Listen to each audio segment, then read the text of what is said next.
Ahora vamos a ver el tema de la iglesia local. Y es un tema muy importante porque lamentablemente la iglesia local, las iglesias locales no están haciendo la obra misionera. ¿Ok? Muchas iglesias lamentablemente se conforman con que lleguen los miembros, que lleguen los feligreses y ya. O que den su ofrenda y sus diezmos y ya. Nada de decirles vamos a predicar, nada de entrenarlos para que sean misioneros donde quiera que ellos vayan. Es triste que la iglesia local ha perdido esa pasión misionera, ese enfoque hacia las naciones, hacia las almas. Dice que la iglesia local, como la iglesia de Antioquía, o sea, la misión evangélica en Norristown, o sea, Fresca Unción en Upper Darby, la iglesia cristiana en cada pueblo, en cada ciudad, debe involucrarse en la misión de Dios. Amén. Así que la iglesia local es el agente de las misiones. Vamos a ver la palabra juntos en 1 de Pedro capítulo 2 versículos 9 al 10 para ver qué exactamente es la iglesia, la identidad de la iglesia. La vamos a encontrar en 1 de Pedro capítulo 2 versículos 9 al 10. La primera epístola de Pedro capítulo 2 versículos 9 al 10. ¿Qué es la iglesia y qué debe hacer la iglesia? ¿Qué es la iglesia? Somos nosotros, no es el edificio. Nosotros somos la iglesia, amén. Somos miembros del cuerpo de Cristo, nosotros somos la iglesia.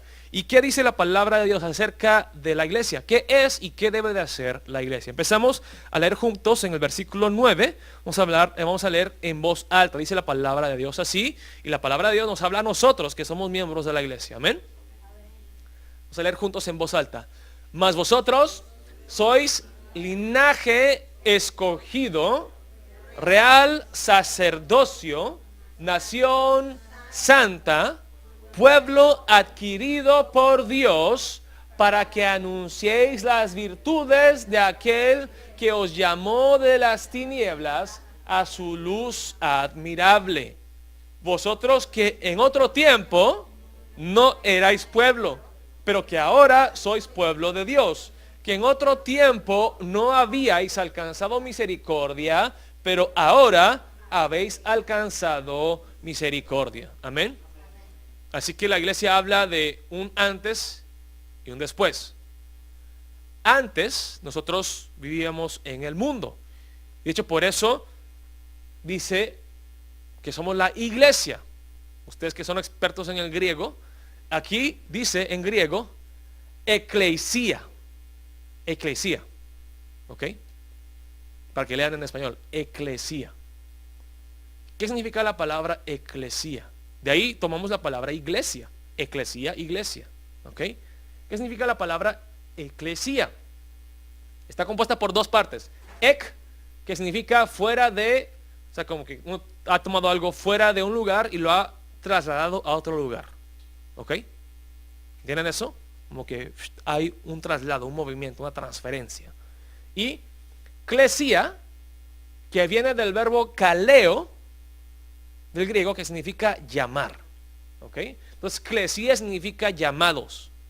Entonces, la palabra eclesia significa nosotros que somos la iglesia, somos miembros de la iglesia, fuimos llamados, sacados fuera del mundo, fuera del lodo, fuera del pecado y toda la maldad. Y ahora somos un pueblo santo, diferente, apartado, consagrado para la gloria y el uso de Dios.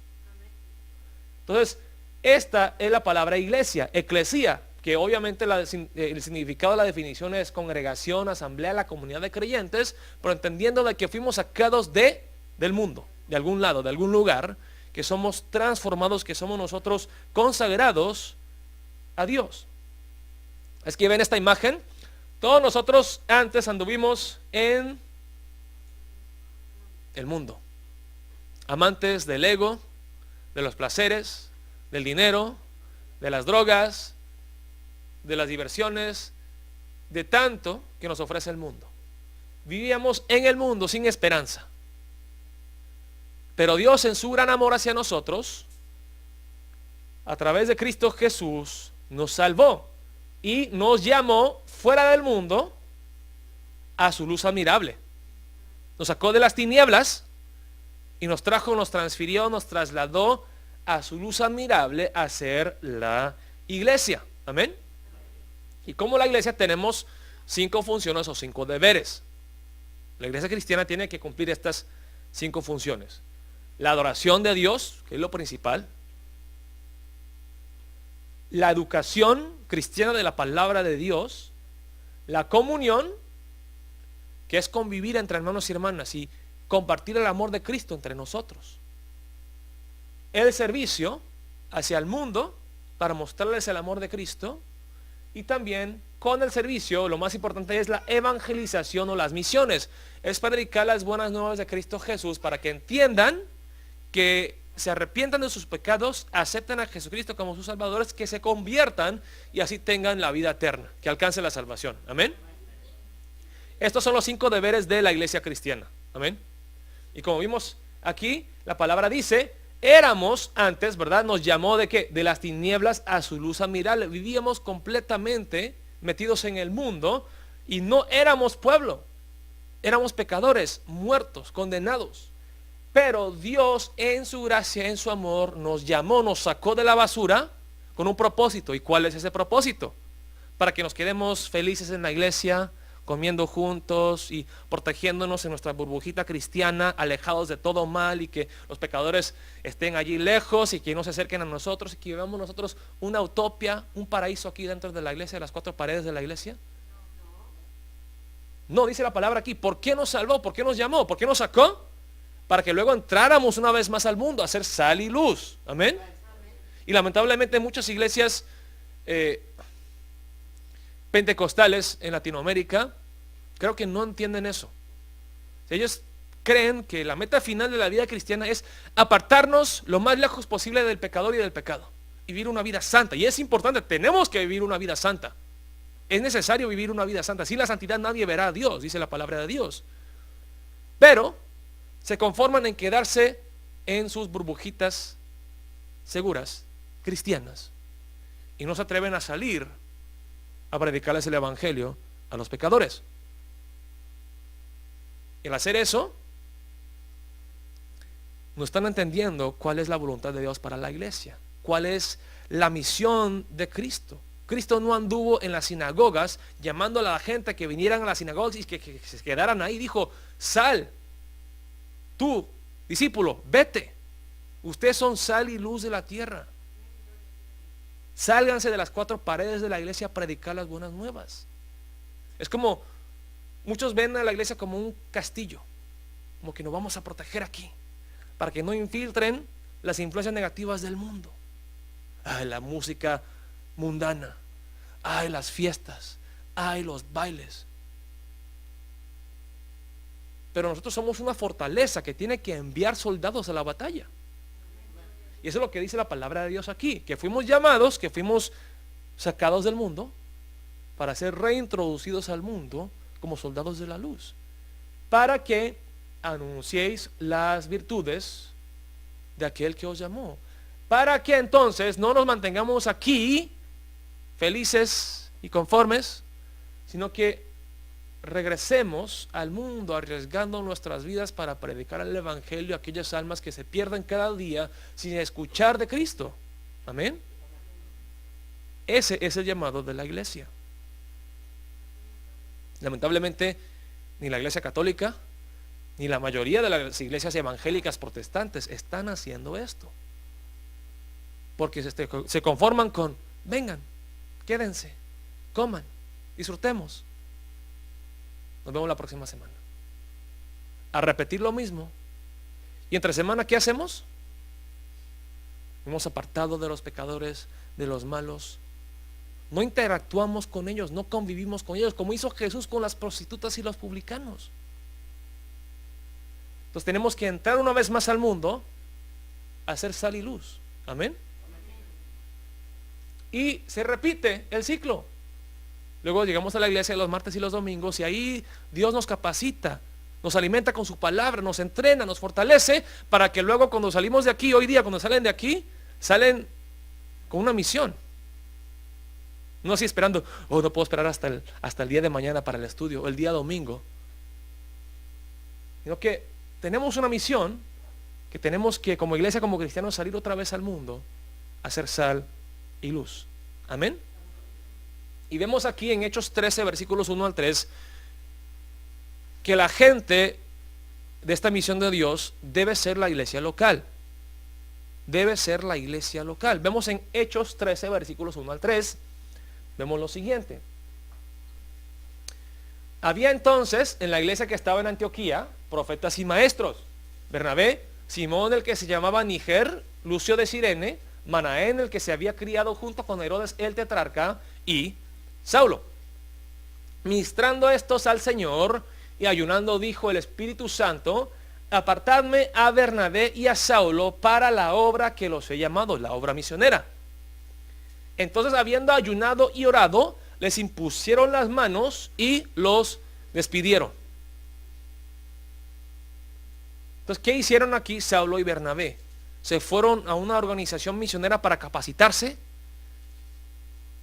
¿O se fueron en obediencia a Dios, enviados por la iglesia local?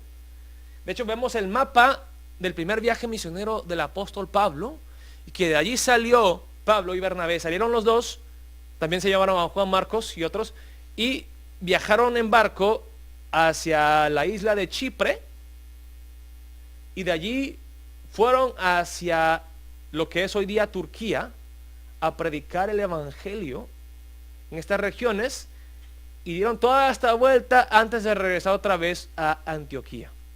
¿Ok? Hoy día, hermanos y hermanas, aunque ustedes quizás no lo sepan muy bien, hay muchas organizaciones misioneras que son buenas. Les voy a presentar algunas.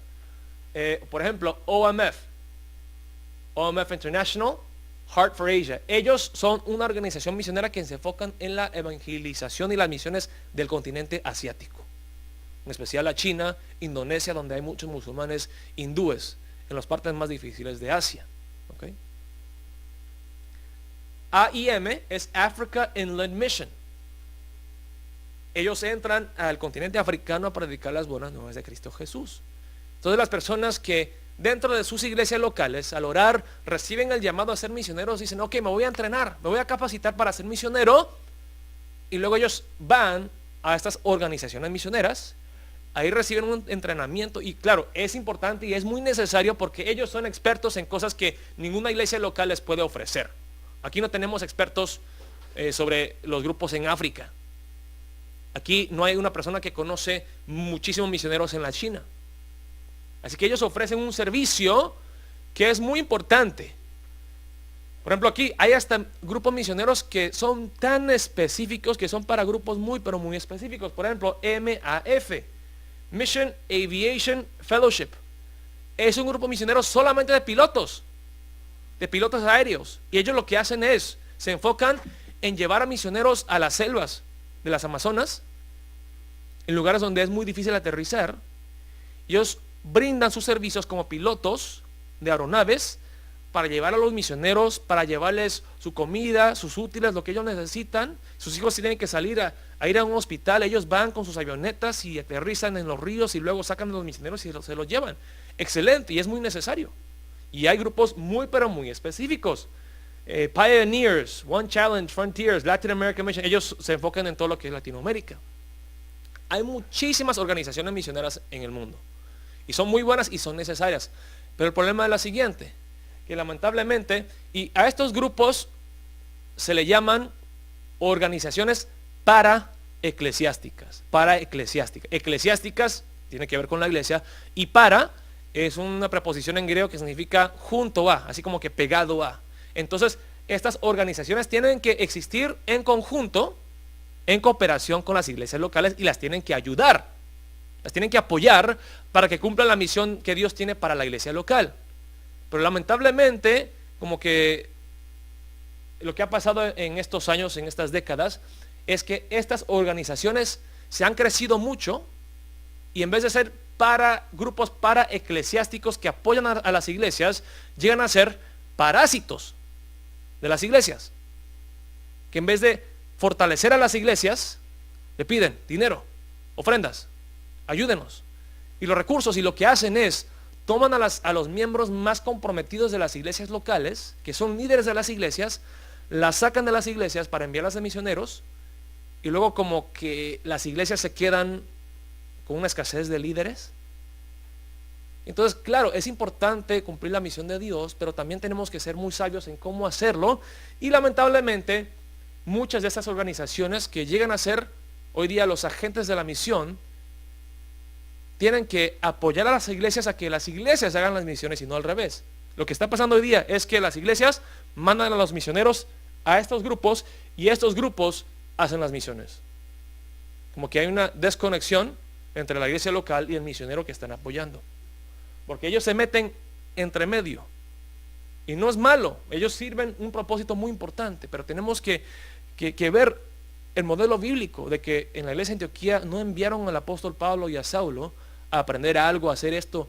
La iglesia misma lo apoyaron en oración y económicamente para su viaje misionero. Entonces, el agente de las misiones no deben de ser estos grupos, sino que debe de ser la iglesia local. Disculpe, esta no es la imagen correcta. La iglesia local no es el edificio, la iglesia es el pueblo de Dios. Entonces, en vez de delegarle la responsabilidad de alcanzar a las almas a las organizaciones misioneras, nosotros y cada uno de nosotros tiene que estar involucrado activamente en las misiones. Amén. Y no son solamente los pocos líderes de la iglesia que deben de estar involucrados en las misiones, los pastores, y tampoco los diáconos ni las diaconisas, sino que es toda la iglesia que debe de involucrarse en la obra misionera. Amén. Les voy a mostrar aquí cuál es la diferencia entre lo que está ocurriendo hoy día y lo que quiere hacer PGM. ¿Ok? Lo que ocurre hoy día, el proceso de capacitar y enviar un misionero es el siguiente. Está la iglesia local y algunos cristianos maduros, entregados, dicen: quiero ser misionero a la China, quiero ser un misionero al Medio Oriente. ¿Ok? ¿Qué pasa? Las iglesias no son capaces de entrenar a estas personas, de capacitarlas, entonces los envían a las organizaciones misioneras. ¿Ve? Y de ahí las organizaciones misioneras, trabajando con la iglesia local, envían a los misioneros al campo misionero. Y eso está bien, o sea, no está mal, pero PGM dice, tiene que haber una mejor manera de hacer las cosas. Y cuando ocurre esto, ¿qué pasa? Que dentro de la iglesia local, solamente los 2 o 3 misioneros que dicen, yo quiero ir al Medio Oriente, yo quiero ir a la India, son los que van y participan en las misiones, y los demás, pues, sentados. O quizá orando, quizá dando ofrendas. Pero aparte de eso, no se involucran más activamente en la obra misionera. Entonces, es una muy pequeña parte de la iglesia que participa activamente en las misiones. Pero dice PGM, nosotros queremos cambiar un poco el modelo de enviar los misioneros. Entonces dice PGM, está al revés. En vez de PGM recibir a los misioneros y enviarlos al campo misionero, nosotros entramos a la iglesia local, a las iglesias locales. Entonces por eso es que el pastor Jo anda viajando de un lado a otro, porque él va a las iglesias locales y en vez de pedirles dinero, en vez de pedirles, mándenme sus líderes, él dice, queremos apoyarlos a ustedes, a que ustedes tengan una pasión misionera y que luego ustedes mismos envíen a sus misioneros, que no nos encarguen a nosotros, no nos deleguen a nosotros la responsabilidad de capacitarlos. Entonces PGM entra a la iglesia local, fortalece a las iglesias locales para que ellos tengan una visión misionera, y luego la iglesia local, ellos mismos son los que envían a sus misioneros al campo misionero. ¿Entienden eso? ¿Entienden la diferencia entre lo que pasa hoy día en la mayoría de las ocasiones y lo que quiere hacer PGM? Es diferente. Queremos que las iglesias estén involucradas, todas las iglesias cristianas, en la obra misionera. Amén. Amén. Y hermanos y hermanas, como vimos en la palabra de hoy, en Hechos capítulo 13, ¿quién tiene que estar involucrado en las misiones? ¿El pastor Chung? ¿Los líderes, los diáconos? Toda la iglesia. Y la verdad, yo como pastor estoy muy orgulloso de ustedes, porque ustedes entienden eso. Y de vez en cuando algunos de ustedes se acercan a mí y me dicen, pastor, para los hermanos allá en México, para la obra misionera, pastor. Yo sé que no es fácil en México. Yo sé que aquí para un pastor, pues Dios provee, pero allá en México a veces uno se avienta en fe. Y si uno tiene hijos y las iglesias son pequeñas, los miembros no apoyan al pastor, es imposible ser pastor allá en México, en los pueblitos, pastor en las aldeas. Por eso yo quiero apoyar a los hermanos que están en Oaxaca, a los hermanos que están en Guerrero, en Petlacala. Les doy las gracias a ustedes y también a la iglesia de Antioquía, que nos ha enseñado ese modelo de que la iglesia debe de estar involucrada apasionadamente en las misiones. ¿Cuántas iglesias han visto ustedes que invierten el 35-40% de todas las ofrendas que entran en el extranjero? Ustedes ahorita ven la capilla principal que está toda bonita, ¿verdad? Pero los que estaban aquí antes del 2013, el 2012, saben que eso antes era un gimnasio de baloncesto y que era un piso de madera que ya tenía más o menos 45 años, que el techo estaba liqueando por todo lado y que la madera se estaba pudriendo y que ni había así calefacción y aire acondicionado, que era como una fábrica casi ese lugar. Y ahora como ya todo lujoso, ¿verdad? Con el sonido y las luces y el bautizario y wow, la tarima, el escenario. Pero antes era un gimnasio, era como una bodega, un almacén ese lugar. Y usábamos estas sillas que estamos usando aquí, eran las sillas que se usaban allá. Y luego se quitaban y llevaban los niños a jugar básquet entre semana. Y luego se ponían las sillas otra vez y se limpiaba. Y así era la iglesia de Antioquía. Y en ese tiempo llegaban misioneros desde la China y diferentes países, cuando los invitábamos a las conferencias misioneras. Y luego ellos entraban y se sentaban en estas sillas frías y duras. Y luego los misioneros, ellos lloraban, diciendo: nosotros en la China, con el apoyo que ustedes nos están brindando, alabamos a Dios en un lugar mejor, más cómodo, más lujoso que ustedes. Wow, gracias iglesia de Antioquía por el sacrificio que ustedes hacen, por los misioneros, por los pueblos que aún siguen sin alcanzarse con el evangelio de Jesucristo. No es fácil, se requiere mucho sacrificio y mucho esfuerzo de parte de la iglesia y de todos los miembros. Pero para mí, yo creo que la verdad vale la pena, porque cuando llegue yo al cielo, quiero estar con gente indígena de las montañas de Guerrero, de Oaxaca, que luego digan: gracias a ustedes y sus ofrendas y sus oraciones, nosotros estamos aquí, escuchamos el evangelio y podemos gozarnos juntamente con ustedes aquí en la presencia de Cristo Jesús. Amén. Vamos a cerrar los ojos en este momento. Vamos a concluir el culto orando de esta manera. Oh Señor, entendí hoy a través de tu palabra que la iglesia cristiana, la iglesia de Cristo, debe ser una iglesia misionera.